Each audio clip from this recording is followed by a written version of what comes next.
Como grande parte dos animais, o ser humano é muito curioso. Ô, pessoal curioso, esse tal de ser humano. Mas é importante que haja curiosidade porque a gente não fica na mesmice. A pior coisa é a gente estar estagnado, parado. Um eletroencefalograma parado, estagnado, significa que a pessoa morreu. O eletroencefalograma tem que ter picos para o alto, picos para baixo e funcionar, a pessoa está lá funcionando, viva, alegre, feliz, pelo menos a gente espera. Mas a curiosidade é parte do ser humano e parte da maioria dos animais. E é justamente isso que nos faz ser bem diferentes, porque nós encaramos a curiosidade com a inteligência. Não é com o instinto, é com a inteligência. A gente vai buscando aprender, buscando conhecer daquilo que nos deixa curioso. E é sobre isso que a gente vai falar agora, porque muita gente acha que deixar a curiosidade funcionar é negativo. E não é, podem ter certeza disso. Mas ó, vamos falar nesse vídeo é já já.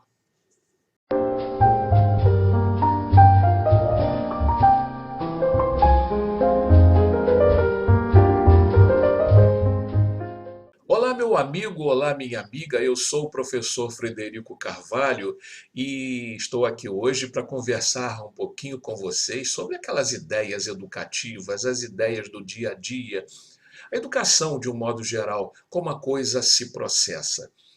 Eu estava falando, né, sobre curiosidade, e é justamente isso que a gente vai conversar, é sobre isso que a gente vai conversar. Mas antes, eu peço a você que, por favor, que se inscreva no canal, inscreva-se no nosso canal, dê o seu gostei, o seu joinha, ou se você não gostou, também dê o seu negativo, o seu dislike, não gostei, pode ser, você tem todo o direito. E faça seu comentário, né? Faça seu comentário, porque esse comentário é importante para que a gente possa balizar as nossas conversas a seguir, para que a gente possa conversar sobre temas que sejam interessantes a todos nós. Bem, curiosidade. Nós somos curiosos. Somos sim, somos muito curiosos. E aí nós estamos vivendo uma época, e principalmente na época da pandemia, 2019, 20 e 21, falou-se muito em negacionismo, o negacionismo das vacinas, a questão dos medicamentos, a cloroquina, a ivermectina, a azitromicina e outras coisas mais. Então, muita gente que concordava pura e simplesmente com a vacina negava outros tratamentos possíveis, né? Não estou dizendo que estejam certos, mas possíveis com relação à Covid-19. Por outro lado, havia os defensores de tratamentos diversos, com outras possibilidades, e que até agora a gente não chegou à conclusão de um lado nem do outro. Uma parte porque a ciência evitou se manifestar. E quem se manifestou foi calado, de um modo geral, foi calado. Se não tivesse uma determinada opinião, a opinião não teria valor, não valeria, não seria levada em conta. E aí a ideia do negacionismo, o negacionismo para um lado e o negacionismo para o outro. Bem, mas o que é negacionismo? Negacionismo é você ter opinião diferente? Não, isso não é negacionismo. É você contestar a ciência? Ora essa, como contestar a ciência? Quem mais contesta a ciência é o cientista. Sim, o cientista. Ele é aquele que mais contesta a ciência, porque ele está sempre procurando algo de novo em cima daquilo que já foi descoberto.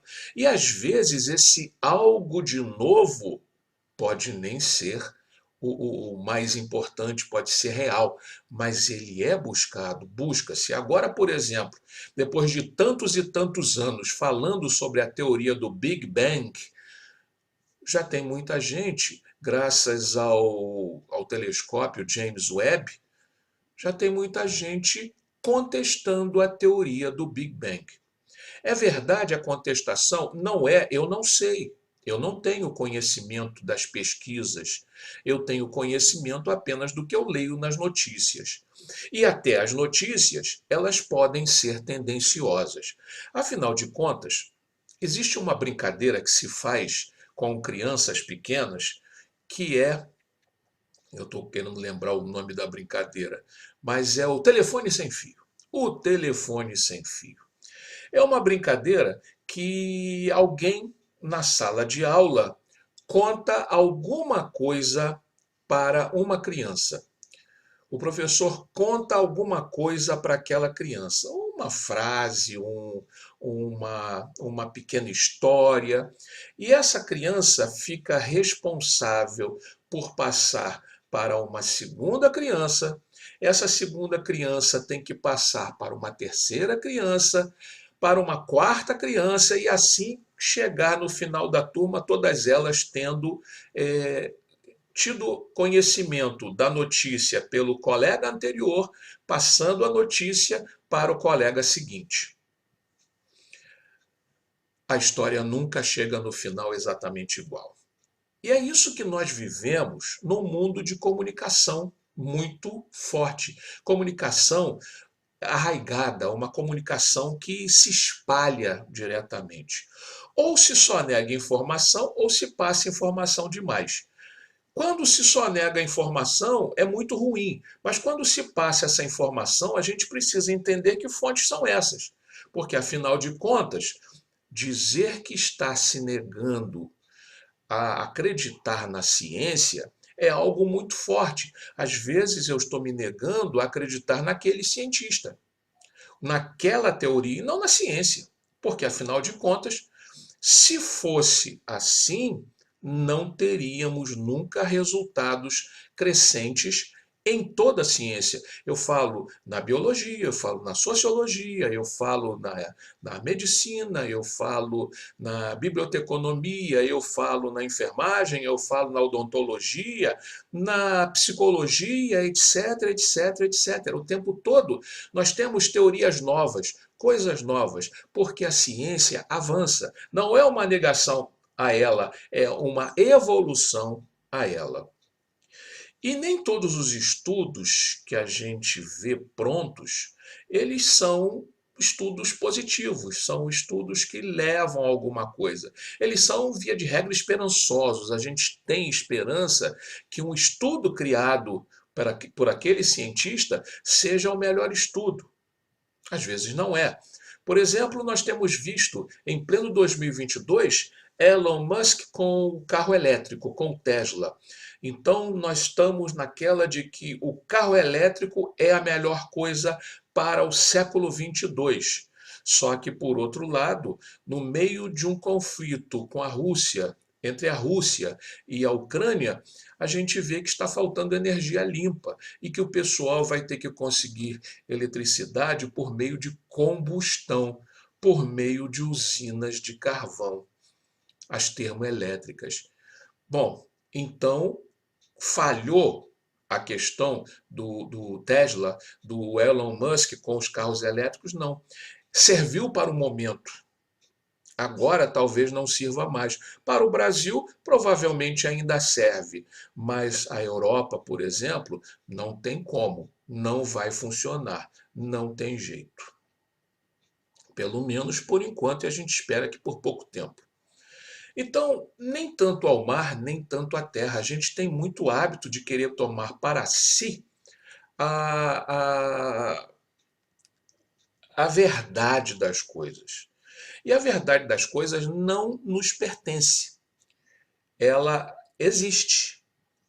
Nós podemos defini-la de uma forma e podemos defini-la de outra. Platão, o grande filósofo grego, discípulo de Sócrates e preceptor de Aristóteles, Platão dizia que havia a essência, a cópia e o simulacro. Por exemplo, a gente fala em, por exemplo, palavra céu. Pensa no céu. O que você pensa do céu não é o que o céu é. O que o céu é o que ele é e pronto. Isso é a essência. Difícil de entender, né? Mas, independente daquilo que você pensa do céu, o céu existe, o céu é. Aquilo é uma essência, não se toca. Agora, a forma pela qual você enxerga o céu, escrevendo sobre ele, pensando nele, visualizando, desenhando ou lá o que for, aquilo é uma cópia do céu. É uma cópia da essência. Qual é a essência? É o céu que existe, independente da sua interpretação. Quando você interpreta, já é uma cópia.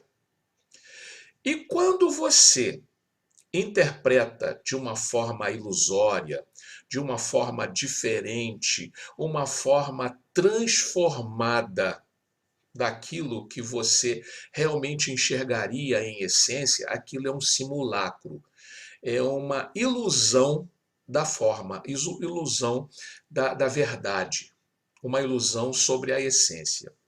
Então são três figuras. A essência é o que é. A cópia é aquilo que nós vemos da essência. E o simulacro é aquilo que a gente desfaz, que a gente amassa da essência. Quando o cientista vai fazer um trabalho, ele não mexe na essência. Não. A essência é o que é. Ele não mexe na essência. Ele vai fazer o quê? Ele vai criar a sua própria cópia. Você vai copiar a essência? De uma certa forma é isso. Alguém já copiou a essência de alguma outra forma. Então, por exemplo, um sol. Alguém já desenhou vermelho com bordas amareladas. Tem gente que já desenhou ele todo amarelo, com aqueles raios bonitinhos. A criança botou um rostinho no sol, botou os olhinhos, o narizinho, a boca sorrindo. São cópias, não é? São cópias. E o estudante do sol, né, que fala sobre heliologia, heliocentria e etc, etc, etc, ele já vê de uma outra maneira e já vai escrever artigos, vai tirar fotos, vai ver desenhos e até o tirar fotos muda conforme a tecnologia, conforme a angulação, conforme a lente, conforme tudo, né? Então, tudo é mutável. Então, a gente dizer assim, fulano negou o que o cientista havia dito. Não. Essa negação pode ser o primeiro passo para uma evolução. E a gente, às vezes, não quer enxergar dessa maneira. E o que a gente faz? Quem vai fazer a negação faz de uma forma abrupta, faz de uma forma, às vezes, sem educação, sem polidez, sem levar em conta a descoberta anterior. E, por outro lado, quem se sente mal porque acredita naquela teoria que estava em vigor, que não acredita que possa haver modificação, o que faz? Começa a brigar com quem tem uma modificação, dizendo que é impossível, que foi provado, e não estuda. Um não estuda a teoria do outro, o outro não estuda a teoria do primeiro. O que acontece? Confusão. Desnecessariamente. É isso que a gente vê acontecer nas escolas, é isso que a gente vê acontecer quando a gente fala em política, quando a gente fala em ciência, quando a gente fala em psicologia, quando a gente fala nas próprias leis educacionais e daí para frente. Nós somos curiosos, precisamos pensar, temos direito à opinião, precisamos opinar. Mas nós não temos direito de pegar a opinião alheia e menos fazer. Nós temos que pensar na opinião de cada um como uma opinião válida, mesmo que não seja válida para a gente, mas ela é válida. E é importante que a gente aproveite e comece a se sentir naquela de vamos investigar, vamos ver se o outro tem razão. Será que não sou eu que estou perdendo a razão e não cheguei a essa conclusão ainda? Olha, pensa, analisa.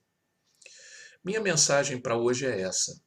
Amigos, não vamos criar animosidades por causa de opiniões. Nós somos curiosos. Nós, às vezes, nos colocamos a certas tendências. O importante é que a gente leia mais, que a gente estude mais, que a gente aprenda mais para dizer alguma coisa. E quando tiver de dizer, mesmo que a gente esteja totalmente coberto de razão, lembrar que, primeiro, ninguém é obrigado a aceitar a nossa opinião. Segundo, existe uma forma de expressar opinião sem ofender ninguém. Curiosidade, sim. Educação também.